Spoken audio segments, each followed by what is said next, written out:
I know that for a fact because I happen to deal with some of them, offer community services, services to the homeless, to the poor, to disabled individuals, children with disabilities, all sorts of community services. And to be honest, there's a part of me that feels jealous. But it's a positive type of jealousy because, this is the type of competition that needs to happen. It's a positive competition. وَفِي ذَلِكَ فَلْيَتَنَافَسِ الْمُتَنَافِسُونَ. That is the kind of thing that we should be competing for. Right? So the jealousy, I think, is a positive one. It just needs to be challenged in a way or channeled in a way that's going to be positive. We need to put our energy together. Right? Maybe we can think of, okay, I cannot volunteer every day, but I can volunteer once a month. 1 day per month, for example, to involve myself in some kind of community activity, to help the poor, to help the homeless, to join a social service organization, even if it's not necessarily a Muslim organization, but it's doing something good for the community. I can go and say, I want to volunteer.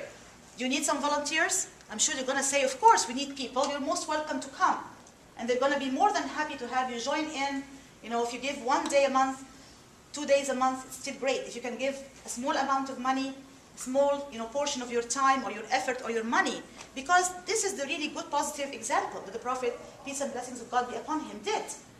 He did not just spread Islam by words, because actions speak louder than words. So when you go out and you do something positive in the community, you don't even have to say, I'm a good Muslim. They're going to see it for themselves. Because they will see that you're doing good things. Your actions will speak for themselves.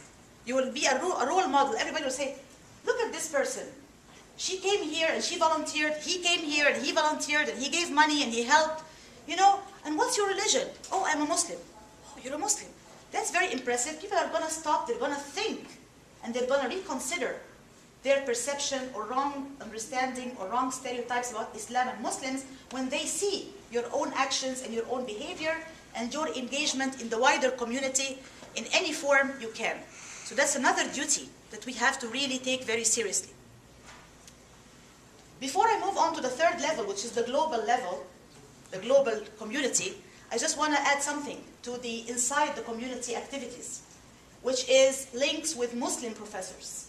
And that is very important. I would like very much to suggest and put on the table an event to be done or to be organized very soon, inshallah, which is an introduction, introducing the Muslim students on campus to the Muslim professors, and introducing the Muslim professors to each other. Because honestly, I just came across maybe one Muslim professor by chance since I came here in 2007, and today I have been honored to meet others. But that is not enough. So I'm hoping that MSA and MWM will collaborate together, cooperate together, and organize very soon an event which would be an introduction between the Muslim professors and the Muslim students. This will help on two levels. You guys will know the Muslim professors on campus, consider us your older, brothers and sisters or moms and dads, whatever you want, and just come and take advantage of us. Ask us questions, which class should I sign up for? If you want to talk about that issue that's bothering you, we are here to help you. We are here for you. And, you have to come and knock on our doors and email us, and we'll be more than happy to answer any questions or inquiries you have, and also to maintain links between the professors themselves to form some kind of community on campus between the professors. So I hope that we'll have this event, inshallah, organized soon.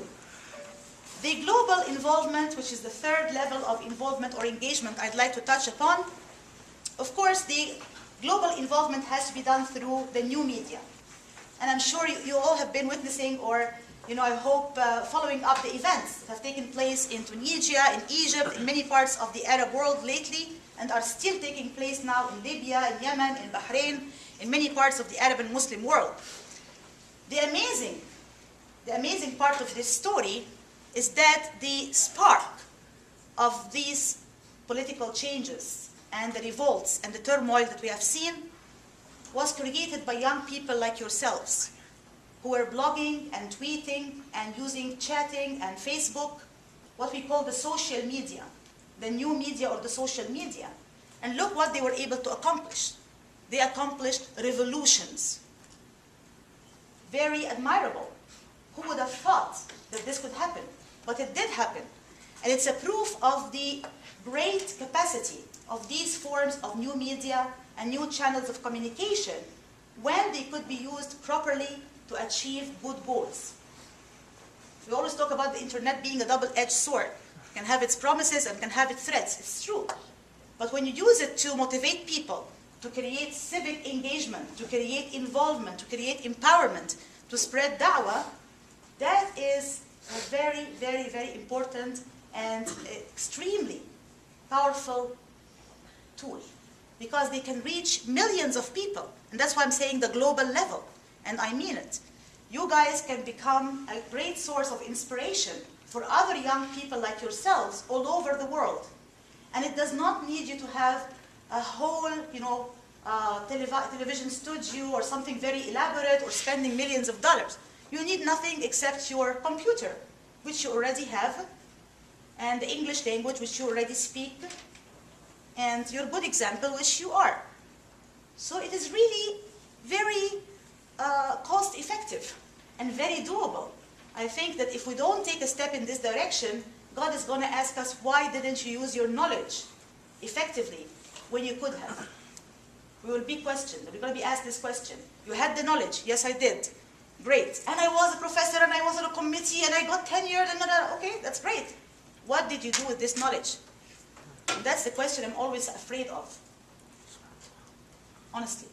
So I think that every one of us has a responsibility to start doing some kind of da'wah. And by that I don't mean necessarily, that we have to preach online. I think the preaching style oftentimes does not attract people as much as, for example, having something like a YouTube channel, which is called Young Muslim Voices. For example, that's just an idea. We can put it on the table, right?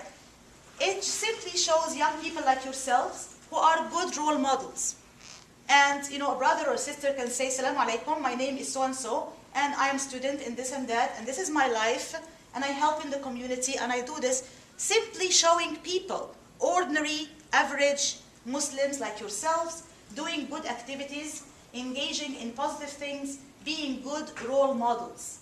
And showing that online to thousands of people, to millions of people all over the world, that in itself is a great source of da'wah, a great source of spreading Islam in a very, very positive and effective way. It is a show and tell approach. Show and tell. You're showing a good example, and people are seeing this example and saying, I saw this YouTube channel that has, it's called Young Muslim Voices. And I've seen, this young woman who was veiled, and she says that she is doing a master's degree in computer science. A master's degree in computer science? I did not think so. I thought that Muslim women are all, traditional housewives only, and they're not allowed to have an active role in society. How come this woman is doing a master's degree in computer science? And she describes herself in the YouTube channel as a Muslim woman. And she's a pious Muslim, and she's veiled, and she goes to the mosque, and she prays 5 times a day, and yet she has a master's degree in computer science. This brother, oh, look at him. He already is a graduate from the University of Maryland. He is a graduate from, chemistry or engineering, and he's now active in the community, and he's helping the poor, and he is joining other organizations, and he is an interfaith dialogue. These examples can speak for themselves. They can speak for themselves. And that in itself can be a great form of da'wah.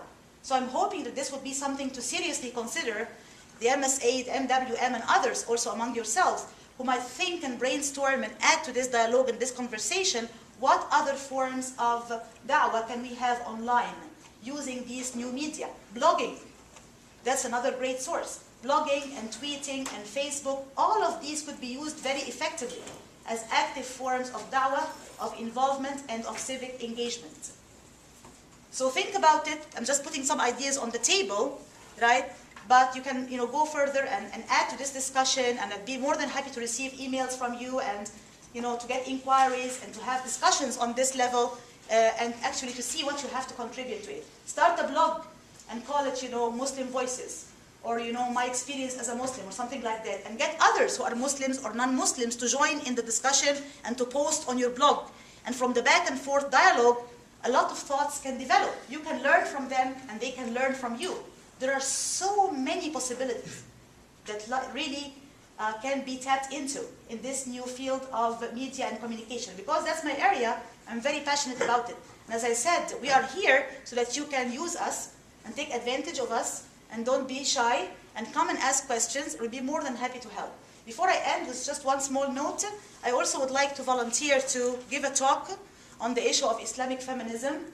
A brother called Brother Osama. I don't know if he's here today. Yeah, but he did talk to me before about, inviting me to give a talk on Islamic feminism, and I'd be happy to give the talk in a joint event, again, MSA and MWM together, because this is a very, I think, important topic that many people would be interested to hear about. And again, I hope it can dispel some of the stereotypes and the misconceptions about Islam and Muslim women in particular. So I'd be more than happy to also give this talk, and I hope this will only be the beginning of my involvement in MSA and MWM activities. And I wish you all the very, very best, inshallah. And I'm sure you're going to be the Muslim leaders of the future, inshallah. Shukran.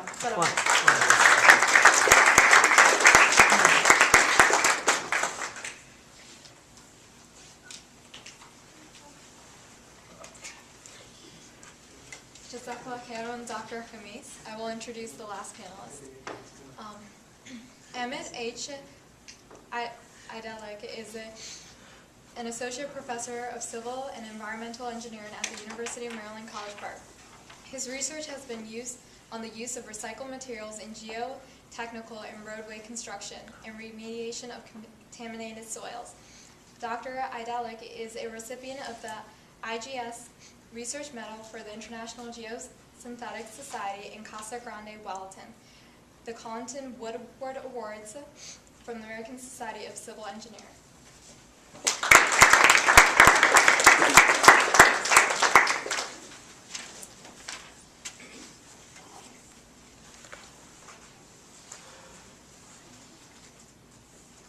You can hear me? Fine? Okay. Well, as you can understand from bio, I'm a boring antisocial engineer. So, as you can see, the actual length of the bio versus mine versus others. What I will do is I will cut it short. I'll say a few things about my life here in Maryland. And I will actually shift the gears and then try to focus on something else than others did. Actually, the previous speakers did a very good job in explaining the importance of MSA here. I joined this university about 10 years ago. And when before I'm coming here, actually, I interviewed a few schools. And then after coming here, I continued interviewing. Actually, this is very common in the consulting business as well as in academia. You do that because you want to increase your salary, right? Not necessarily looking for a better job. And after doing so, I went to some places in the US, which are rural areas, very good schools, great schools. One of them actually being Virginia Tech, for instance. And then some other schools actually in great cities. But then I chose to stay here. One, not necessarily, as everybody knows, it's a great area to live in, but also I really loved MSA because it's a very active MSA. Probably the other MSA I really liked was University of Toronto MSA, where my wife is originally from. And this is actually one of the best MSAs in the nation, I can tell you that. Seeing, I would say, wherever I go for an interview, I visit the MSA. I go to mosque, I see the Muslim community, because this may be the place that I'm going to end up living, right? I see the Islamic school or whatever school they have, the Sunday school could be, or the full-time school. So this is a very good MSA. I mean, you should be really proud of it, and then you should, if you are not, you should go to other places and then see other MSAs and come back and then be happy to live here. Sometimes, like before seeing other places, you don't really appreciate what you are in. Okay, now I'm going to say a few things about my life in academia and outside of academia. I have been living here in this country for 16 years. I'm originally from Turkey. Before 9/11, I think as Muslims we were in honeymoon. Everything was great. So we didn't have any problems. Nobody knew that we were Muslims. So sometimes it was even easier, actually. Then now, one aspect of that is we are having problems. But on the other hand, actually, this is another aspect is these are great times to represent Islam. We have more responsibility on our shoulders, first of all. But on the other hand, now people know about Islam, good or bad, but people know about Islam. So this kind of helps us to make dawah. So what is really dawah when I look at myself? One problem I see in this country is the slothfulness or sloth. People are not very concerned about their salvation. This is something you can see in other Muslim countries as well. But this is something I particularly see in the academia. And academics are very smart people. well, excluding myself probably, very smart people, very hardworking people. I mean, when I look at my department, for instance, you know, like people are from Berkeley, MIT, they have PhDs, and then they have all these like fellowships, National Science Foundation fellowships, everything. So you see all sorts of publications. So these are basically the brightest people of the nation, right? So those people, and then on the other hand, if you see the slot, you are concerned at the beginning. But when you think about approaching them or dawah, it's not going to be a dawah you see that you do to your friend, for instance. The best way of basically making dawah in the academia, and I believe, is being good at what you are doing. So excel in what you are doing. And I would strongly feel the same about working for an engineering firm, for instance. Because if you're students right now, and you'll be graduating and working for firms, right? And then same thing, and then you'll be having a very busy schedule, one project after another, and then you will not really have any time to talk with your colleague. And then if you want to talk, he would not be interested in talking with you about, and then probably religion will be the last thing that he wants to talk about, right? So probably being good at what you are doing is one thing I try to at least strive for it. I am trying to do it. And then people talk to you. People understand where you are from. Especially the academics, they're very smart people. They know a lot of things about my country, sometimes, more than I do. Or politics, or Islam, sometimes. So if they are interested, they will talk to you. Or they will relate your behavior to your deen, sometimes. For instance, I can give you one example. My wife is covered and I'm working as a pharmacist in a hospital. People over there, actually, some of them don't even know that she's a Muslim, even though she's covered. They think that it's some cultural thing, and then if they don't question her, of course, they would have no idea about her background. And then they ask her, where are you originally from? She's from here, from North America. She says, I'm from Toronto, Canada. They say, no, where are you originally from? They say, I'm from Toronto because I was born. Well, then she explains that her background is Turkish, and then, like the parents are from Turkey. Then they basically relate her work ethics to Islam. It happens. It's interesting, but if she opens her mouth and then talks about Islam, probably they're not going to listen to it, and then they will say, I'm busy, I don't want to deal with it right now. So, believe it or not, people relate your background with your work at the end, as long as you are good at it. Okay, what other things you can do in this country, in the academia or outside? You can do a lot of things. First of all, you can work against this bad image that we have. I was reading in the Post a few days ago, one of the congressmen was saying Islam is the next threat to America. So, this is a big thing, right? We have a big responsibility to work against that and then basically show that it's not true. I myself, I'm involved in charter school activities. There are a lot of charter schools opening in the DC area. I'm actually on the board of one charter school in Anne Arundel County. So I try to be active and I try to work for basically citizens of this country. I am very much interested in interfaith dialogue activities, and then mentioned by previous speakers. I am actually part of these. For instance, one Muslim lobby group invites me and I go to Maryland Senate for interfaith dialogue. And then in that interfaith dialogue, we don't actually talk with people about religion most of the time. It's just a reception, and then we communicate, and then we basically talk about what you guys do. And senators come, or delegates come, and delegate aides come. So it's actually, most of the time, very good representation of yourself and also your religion, because religion always become part of the conversation at the end. And what else? Islam has a lot of dialogue activities, which I'm not part of, but they have a lot of interfaith dialogue, so I would strongly encourage you to be part of them. You can always be part of CARE and then part of the activities in CARE. CARE is very active and I'm really proud of them. I go to their dinners, but I'm not really part of their activities. I have to accept that. My wife gives talks at schools, elementary school, our community. They invite her to give talk about Islam. So, and then she gives basically PowerPoint presentations about Islam to little kids, because the teacher is interested in, there are like these unusual things happen too. And then you can probably do it in at higher levels as well.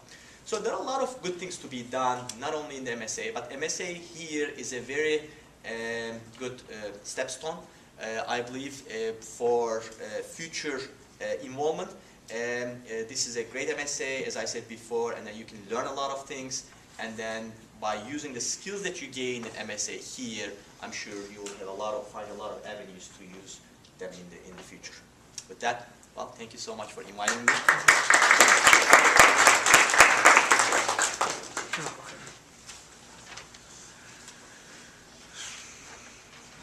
Jazakallah khairan, Dr. Adali. Can we give all of our speakers a hand? Inshallah, we're going to start the question and answer session. So, does anybody have questions? No questions.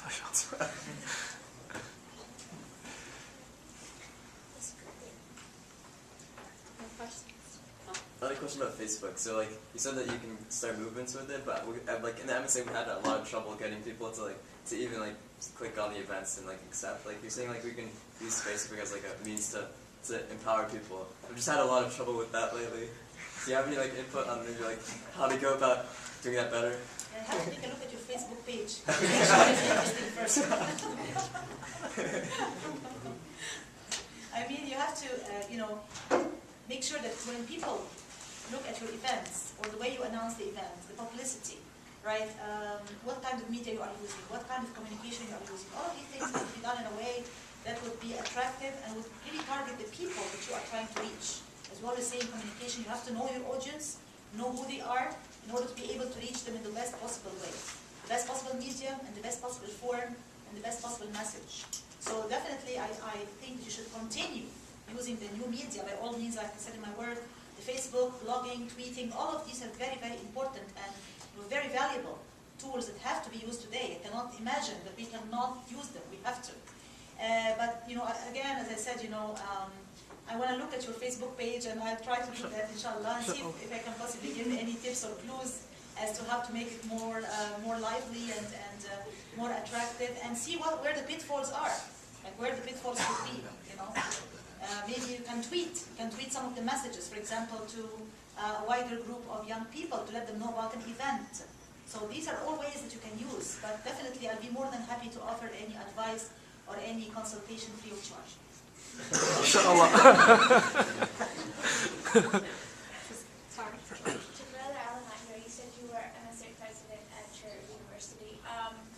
How did you manage to kind of stay relevant to your constituency, I guess you can say, while still, I guess, keeping them? Sometimes there's, we live in a crazy world today, and a lot of things are controversial, and sometimes it's easier to just stay safe, but there's a lot of things that do need to be discussed, or a lot of things that, should be discussed and should be out there. How did you manage to do that while still, I guess the problem today is, you want to please everyone, and I know it's not 100% possible, but how were you able to do that without switching?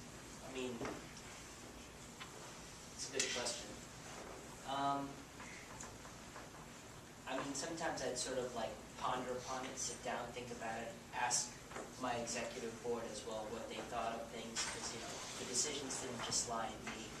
It was a process of shura. It was a process of consultation. That's how we operated. So we'd come to a sort of collective decision after thinking it over, talking it, discussing it, debating it, whatever, what have you. It really depends on the sort of situation as to who you're trying to please or whatever. But I think at the end of the day, sometimes first and foremost it comes down to realizing that understanding that you're not. The other thing is just again not you're not going to please everyone, but you don't want to make too many people angry either, and basically have people run away. So how. Trying to weigh that exactly and think about those sort of things is kind of how I was the decision making in my mind and the decision making within the executive board essentially. So sometimes it came down to a simple numbers game as well, like how much do we have in the budget, but how many people would be willing to go on board with this, and who could support it and who would be able to support it. So it all depended on the situation. There's no easy answer, sorry.